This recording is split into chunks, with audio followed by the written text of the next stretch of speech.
Welcome to the Kay Willis Positive Vibes Podcast. Kay Willis Positive Vibes Talk Show on 98.5 FM WSAX. And I have back for part 2 because I always have to do an encore because people are so good. And thank you once again. And I have Keith. I'm not going to butcher his name. Go ahead and say your last name again. No problem. Keith Vukasinovich. Yes, and he is a trauma-informed therapist who helps individuals manage stress, anxiety, grief, and unresolved trauma. He blends evidence-based talk therapy with somatic mind-body approaches to support nervous system regulation and lasting change. Keith offers culturally responsive care in a non-judgmental space where clients can build clarity, confidence, and a more grounded way of living. And once again, thank you. My pleasure. We had a great conversation on part 1. We talked about the loop. We talked about, yoga and putting that in with the training and breathing, which is so easy. Mm-hmm. I mean, I know a lot of people are probably like, seriously, just breathe. But like you even said, they do that in the service. Oh, yeah. Yes. Yep. My name on my YouTube channel, is actually Just Breathe, Brother. So it's like literally Brother Breathe. Mm-hmm. Because if you can just stop and pay attention to your breath, sometimes just that moment of pause is enough to help you make some different decisions. So breathing is at the heart of everything. And in most of the yoga traditions, they will say that is the most important thing. Because without breath, everything else shuts down. So it tells a story about how the brain, the heart, mm-hmm. and the eyes and ears were all arguing about who was most important. Ultimately, until breath left, everything was fine. When breath left, mm-hmm. everybody else wanted it to come back. So, so if we can just focus on breathing, so much about how we're even designed as mammals.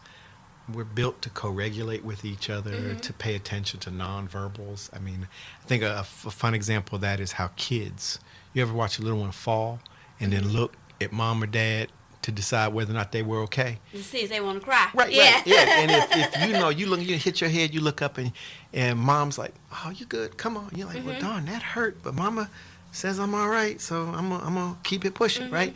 But if you look up and mom is like, oh my God, and then the kid's like, oh, it must be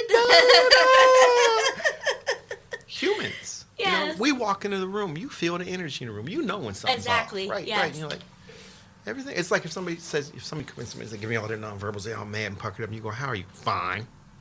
None of us don't go with that fine. Brothers, this is some good relationship advice. That fine is never true, okay? Mm-hmm. So yeah, just finding, a lot of times therapy is about teaching people how to do healthy co-regulation instead of constant amplification. Mm-hmm. Most of us deal with our feelings by getting into defensive postures and one-upping things. Mm-hmm. You get mad at me, I get mad back. You cuss at me, I cuss at you. You hit me, I hit you. You grab something to hit back, I grab something. We keep trying to fight fire with fire, mm-hmm. and we end up, unfortunately, in a space where sometimes horrible life decisions get made off of things that started way down here. And there were so many steps where we could have, if we just stopped, taken a breath, mm-hmm. somebody might not have gone to prison. Right. Somebody might not have gone to the hospital. Some bad stuff might not have happened. Breathing is really, it's one of the things with kids, especially in school, I'm always like, when a teacher gets on your nerves and mm-hmm. does something you don't like, stop and take a breath, breathe, think. Get out of that emotionally flooded, super stressed response, that flight or fight, mm-hmm. because that's not where you do your best thinking. When your heart's racing and your chest is mad and you're feeling all righteously indignant, that's not a spot when you can do math. You're mm-hmm. not going to pass the test. Right. You got to calm down. You got to take that temperature internally down so that you can make some sane, thoughtful. Maybe it ain't going to be a good outcome, but it mm-hmm. can be the least bad outcome. Maybe instead of getting suspended or expelled, you got a detention. Right. My teacher may have still been wrong as 2 left feet, but at least it was just a detention, okay? Maybe you got a ticket in that law enforcement encounter, mm-hmm. but you didn't get shot.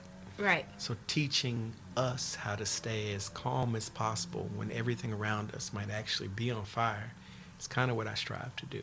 is to try and keep brothers thinking on their feet about things. And that's the essence of it, of what I spend most of my time doing these days. What can we do as a culture to get more thinking and breathing and, because we need more of that versus more of a lot of the beef that's going on now, and You think about it. What we get taught to focus on by society, the stuff we get told to pay attention to, is rarely in our interest. Okay, all of us, we fall for so much of the hype to stay focused on the wrong stuff. Right. We want to. You got a position. Today it's Drake or Kendrick Lamar. Right, when I was a kid, it was like Michael Jackson or Prince. Right. When those two wasn't really, they had a friendly rivalry, but they wasn't beefing like that. Yeah. Okay.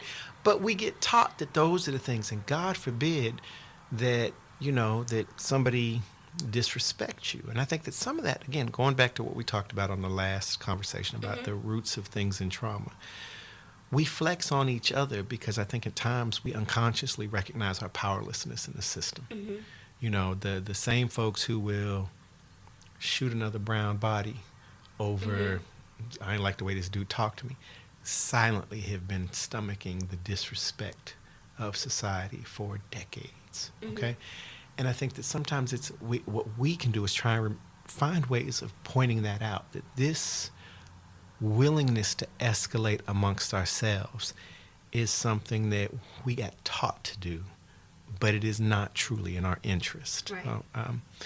It's almost like watching two cats fighting who are only fighting because somebody shook them up and then pointed them at each other. Okay, and there's a lot about our society that keeps us shook up. Finding ways to try and create calm space and making that calm space attractive. I mean, I think that's one of the things that we have to get to a space where we stop glorifying the violence, the drugs. The drugs, I heard something earlier today. It was an interesting AI-generated meme where grandma was fussing at a young girl about, you out here buying everything you can to impress folks who are just as broke as you are. That part. But that, I think so many of us, again, as a younger version of me, I was in that. I remember having suits when I was a behavioral health exec that cost thousands of dollars. And I keep a few of them suits as a reminder to how easy it is to get into the cruise control or the matrix around us that's saying that this kind of crap is important. As I sit here right now in my happily acquired online jogging pants and my T-shirt that makes a joking comment about yoga, and I own positions in clinic networks across the state of Ohio and charter schools in Alabama. I didn't get smarter with those suits. I'm no dumber without them. Right. But that was kind of me being caught in that silly matrix right. at times. So I think if we can try to find a way out of that, I think that, I don't know, space I'm in, I tease, I feel like this has got to be what Harriet Tubman felt like. And when folks are like, what do you mean? Like, I'm sitting here, I'm finished up my PhD from an R1 school. Yay! Thank you. I'm at UC finishing up, and I will be so happy to be finished this summer. Finally be Dr. Keith. Yes. Right? Yeah, Dr. Keith. But I'll be the only criminologist, clinical counselor, school counselor in America. There's nobody with that combination of disciplines. And I keep working on the school to prison pipeline issue because I'm trying to change that trajectory. Yes. Okay? But every step along the way, I'm working with boys who have been given very toxic ideas of what success looks like. Okay. I remember hearing Bob Marley interviewed once, and he talked. The reporter was complaining. You got all these people coming in and out of your house. They eating all your food. They smoking all your ganja, all this stuff, right? He was like, you're gonna run through all your money like this. And he looked at the interviewer and he said, the people are my riches. Okay, we need more focus on actual. Not individualism, but collective. Start praising our youth for doing things to uplift each other instead of being worried about competing with each other. And I think that's something we're definitely missing in our community nowadays. Jesse Jackson passed away just recently. Yes, rest in peace. Yeah. I don't see a lot of folks stepping up to be the new generation. And it's so easy to forget that when Jesse was young, Martin Luther King, MLK, these wasn't old folks. Right. These wasn't, community activists who have been rocking hard in the paint for 30, 40, 50 years. These were brothers in their 20s. If we're talking about like Stokely Carmichael when he was involved with Student Nonviolent Coordinating Committee, or if we're talking about, Malcolm and Martin, these were not old men when they died. Right. But we don't have a lot of that anymore. So I think that we need to start grooming in a positive way, because that term has such negative connotations to it. But we need to start grooming our kids to be better, not to fall for foolishness. Absolutely. Because if we don't, then I never forget being at a conference once, and there were a bunch of ministers, treatment professionals, law enforcement folks there, and one of the speakers was a gentleman who did community activism, but he had been a drug dealer. And he was telling the folks, he said, you try to understand why I have more influence on your kids than you do. When they get off the bus, I'm there. Right. When they getting out of school, I'm there. When you asleep, you at work, I'm there. Why is it a surprise to you that your kids listen to me more than they do you? And when I used to run a juvenile detention facility, I would tell my staff all the time, if in the one shift you're with this kid, you will probably interact with them more in one shift than their parents do in an entire week. Right. There's a powerful opportunity to teach something else here. So we have to find ways to embrace our youth becoming something other than what the narratives are for them. As a school counselor, we're trained to get kids towards employment, enlistment, or enrollment. Okay, those are the 3 E's, is what school counselors call them. Well, I say that's what white school counselors. Okay, I say as a black male school counselor, I want you to do the 3 E's, or else life becomes iffy, because we don't talk about the IF. Because if we don't get you enrolled, if we don't get you enlisted or employed, then you will end up either incarcerated or forgotten. Right. And society's okay with those two. So, recognizing that, a lot of people run around these days talking about the system's broken. It's not broken. It's working exactly as it's supposed to. Anything that this consistently produces the same outcomes isn't broken. Okay? My car, when I put gas in it, or in my case, an EV, when I charge that bad boy up, it gets me where I need to go and home. That's not a mistake. That's a design. Right. Okay? So systems that consistently produce the same societal outcomes, black folks struggling, our kids stressed out, our relationships fragmented and transactional. How many years you get to do that before you go, all right, look, it's the design. Right. It's not the flaw. Yeah, it's the design. Okay? So we got to push back, and we got to be willing to question where have those designs snuck into our lives, That's good. especially in our relationships. So. Right. That's really good. Yep. All right. Now, what did I want to ask you? What are some practical grounding tools people can use? I know we already talked about the breathing, but some other grounding tools they can use during overwhelming moments. Go for a walk. Okay. Get some movement. I like walking. Yeah. Even if you can't go outside, because we live in Ohio and the weather does not always cooperate, get out in that hallway. If you're, sometimes you have to remove yourself from a situation. Sometimes if I'm exceptionally hot, I will put up one finger. I'm like, I need a minute. And I will get myself away from the situation to breathe. My kids went to prank me one time, because you know how kids are. They apparently there's this app they could put on the TV or a screensaver that looked like the screen was broken. Okay, and I was carrying in a bunch of groceries, and they heard me coming in the garage. And just as they heard me coming in, one of them fell to the floor like they had bumped into something real heavy, and all the rest of them went ooh. And I didn't know what happened, so I walk into the room, and I see the TV screen looks like it's shattered, okay, on this 4K TV. So it looked realistic. So I looked at it. I had the groceries in my hand. I went, And I walked into the kitchen. I put the stuff down. I walked past them again, went in my room for a second, did my breathing. And then before I could walk back out, because my youngest was convinced that I was getting ready, he was like, it's an app, Daddy. It's not the real thing. I didn't say nothing, but they knew when I came back out, I was getting ready to ask some questions, okay? So folks got to confessing, the weak link broke quick. But you got to sometimes remove yourself from a situation. You ever have somebody, like I remember one time I was working somewhere where this one woman, she would walk into my cubicle and she was, so I would get up and walk out of my cubicle because sometimes that was the only way to get away from her.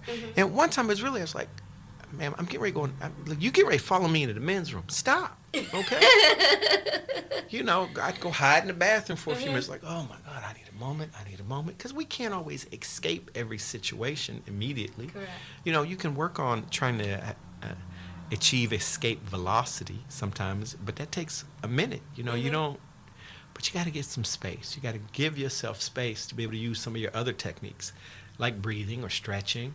Most of us are sitting in very bad posture spaces, hunched over a keyboard or something all day long. That's not a good, healthy space for your body. So getting up, walking around, doing some stretching, you'd be surprised how many adults can't touch their toes. We all come here the same kids that can stick a foot in their mouth and look at you and giggle and all that. Your body didn't forget how to do that. You just lost that option from not using it. It's still there if you work back towards it, But getting back to a space where we are actually stretching and healthy in our bodies, diet, exercise, your food influences things. Again, I'm a big fan of coffee, but in general, I switched to decaf because even though I'm generally a pretty healthy person, I can still see a difference between my blood pressure with coffee and without it because caffeine impacts your blood pressure. So I try to remove all the things that might be unhealthy for me, be they foods.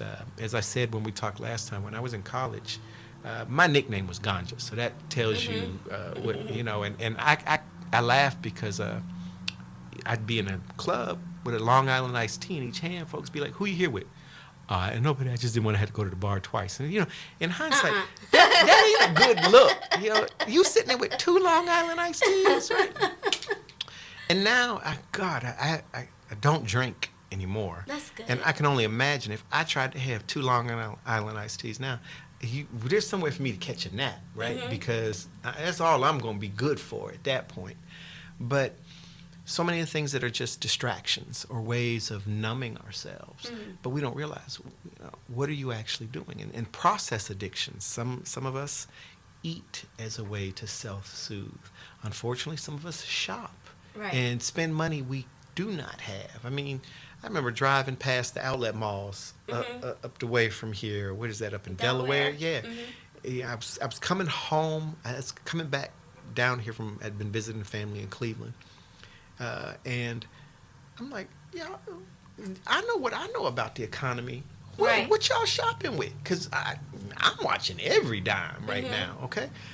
But we spend money on stuff we don't need to pursue feelings that are only temporarily satisfied by that, because the idea of actually doing sustained, consistent, real work on us feels too scary. That's good. Or to impress other people. Yeah.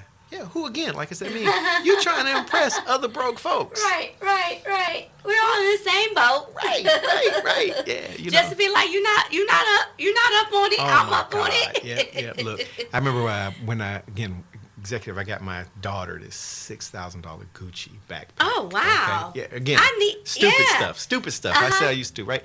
But when I was in Vietnam, which last spring, a lot of the stuff is we've seen now in some of the new stuff that we think is high end. They made in the same shops as a dupe. Right. They call them the dupe stores there. Okay. And I'm in this store and I got my daughter on FaceTime and she's pointing out designers and everything, stuff I don't even pronounce, because I'm not. But I walked out of there with 5 bags with covers and everything. Would have been equivalent to $250 American. Okay.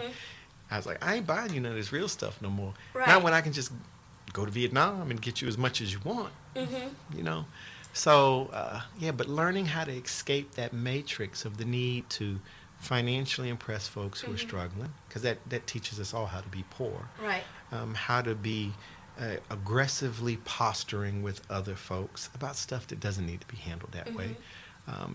When I was doing my school counseling student internships in Cincinnati public schools, one of the things I promised myself when I was walking the halls, no matter what I caught kids doing, I was always smiling and pleasant, and I never had problems with them. So when I would see kids like, "Hey, how you doing? It's good to see you, young man, young lady. What you doing? How you?" You ain't supposed to be here. Come on now, work with me. Right, right. But I never had ugly interactions with kids. And I was like, do y'all realize some of y'all, if you just change how you're talking, you give off a different vibe, you get one back. But that goes back to that conversation about co-regulating. If somebody steps into the room with some good energy, that tends to change the dynamic for how folks interact. Yes. So just trying to teach us ways to be positive with each other. There's plenty to argue over. What can you find that you got in common? Okay. Right. What can you find? Because a lot of times, any city, folks, what neighborhood you from, this, that, and the other. Man, we all black in America. Right, right. So there's my last name don't make me no less black if the cops pull me over. That okay? part. Don't make me no less black when I'm going through TSA and traveling. And, it's just that experience of trying to preserve the ideal that each one of us needs to be trying to find ways to be at least expand the sense of safety that other folks have around us. I think if you can be that person who other folks go, I feel safe around you, then gold star for the day. Right. Because for so many people, that's not the norm. I do exercise a lot, and a lot of times when I'm out jogging or walking, because both different times, different things, both are healthy. Anytime I'm out in public, and a lot of times it's early in the morning, if I see a woman out by herself, you can see they immediately look nervous. And I try to give space and grace for that, because I remind myself it's kind of foul that we live in a society where women have to be nervous about that sort of stuff, But this is where we are. I play the cards I got, not the ones I wish I had. So just trying to create that sense where this is a safe space is, I think, is what the goal is. I say we should be aiming for. I agree. Yes. So how do you feel with people that feel as if they don't need counseling? Because over the winter break, I had a couple of family members that unfortunately passed away. So I utilized my EAP, and by the grace of God, I have another employment, and they offer it at no cost. They're like, hey, we know you guys in this field need the mental help, and they were like, yeah, you get 12 sessions a year. I'm like, what? Oh, yeah. Because my main employer, they're like, oh, no, you got to pay. But the other one, and I'm just contingent as needed. And they're like, oh, yeah, you got this benefit. It doesn't matter how many hours you work. And it was by the grace of God. I utilized it. I told people as well, like, hey, make sure you guys utilize these benefits. Make sure you guys get help. And I talked to my family about it, too, just to make sure, like, you're not going crazy. We need to talk. Like, get all of that out. So I would say the first of all, very few brothers have I ever encountered that got into therapy willingly. Usually they're there. I used to work, like I said, a lot of times with folks who were coming home from prison, who were court-ordered, basically, a lot of times for drug stuff. But I think it comes down to the fundamental framing of how we talk about therapy. And you think about us as a culture, too, all right? Anytime a black man, a famous black man, has ever admitted that he was struggling with anything, he immediately became a crying or a crazy meme, okay? Right. Tyrese, Will Smith, Jordan, Kanye, okay? All brothers who at one time or another have been struggling with some stuff, okay? But we act as this facade that as a man, I'm good. I don't ever have any feelings. Well, that's a persona that only exists in Star Trek. Unless you're a Vulcan, you got feelings, okay? But we've been taught that the expression of our feelings is something that the minute we do it, you're going to get clowned, okay? So as a culture, we've got to work on the idea that, if you want a black man to talk to you about his feelings, then what you can't do is create a space where he's going to regret having been honest about his feelings to you. I tell folks that in terms of relationship advice all the time, that if a brother says, I'm struggling with some stuff and I'm feeling down, and you kick him, he's going to stay down. remember our last one that you may not remember every L you passed out, But you remember that. And again, it's so easy for that to turn into a spiral of defensiveness. Well, he did this. Well, he did when he did this. Hey, well, all of us are always trying to work through our own stuff. Absolutely. Okay, it's not an endpoint. It's a constant journey. I've gone back over the years and offered many an apology because I used to be, as a younger person, more of a bull in a china shop about how I acted. You didn't like it. That was kind of your problem, not mine. Okay. Yeah, not so much anymore. Because at the end of the day, I want how you remember me to not be something where you're like, glad that motherfucker gone. Okay? So, pardon me for it. But that's the way we all kind of trudge through life with that cavalier attitude. We got to work on that. So if you want people to access therapy, you have to make it look like it could be a safe space. The other thing is changing, again, you should talk to a therapist. I ain't crazy. Well, I don't actually work with people who have severe emotional conditions like schizophrenia, psychosomatic disorders, bipolar that needs medicated. I will get a psychiatrist involved with those sorts of things. I'm not a prescriber, okay? But most of us are carrying chronic traumas that give us the appearance of being ADHD, depressed, anxious. It's those unresolved traumas that are actually very much rooted in our day-to-day how we walk. If you've ever broken ankle or sprained ankle or had any kind of injury that meant you were on crutches, and then when you start initially, you're leaning on the other leg so much, you're overcompensating, that starts to get sore, okay? And you got to learn how to balance back out. Therapy isn't necessarily for folks whose problems are reality testing. It's for people who are just having difficulty. You remember when you were first driving? And sometimes it felt like staying in between the lines, like it was like, this is a tight space and I'm having trouble, okay? Trying to teach you to stay in the lines of life. That's good. It's not, you're crazy, you're bizarre, no, most of us are reflections of the circumstances we've encountered and the lessons we've learned when we weren't paying attention. I mean, you think about how many of us, we interact with other people like with the patterns we learned at home. Right. If you grow up in a crazy, violent, and I say crazy. Dysfunctional. Yeah, dysfunctional home. Yeah, where people are hitting people, talking to people disrespectfully, lying about money, all that. That looks normal to you. Right. So you start mimicking those patterns, okay? That's true. Until someone wants to break the cycle. Right. Yep. We got a dog and a cat at the same time, okay? And the cat thinks it's much bigger than it actually is. And the dog, when he's running through the room, at times is pouncing, and it's like, dude, you're not a cat. Right. But you can't tell him that, 2 He's years now. mimicking. Yeah, they mimic each other. We reflect our environments. So if we want to get folks to engage in therapy, we have to normalize the experience of being in therapy. And I think one of the things I tell folks is if we were having this conversation 100 years ago, there were no therapists.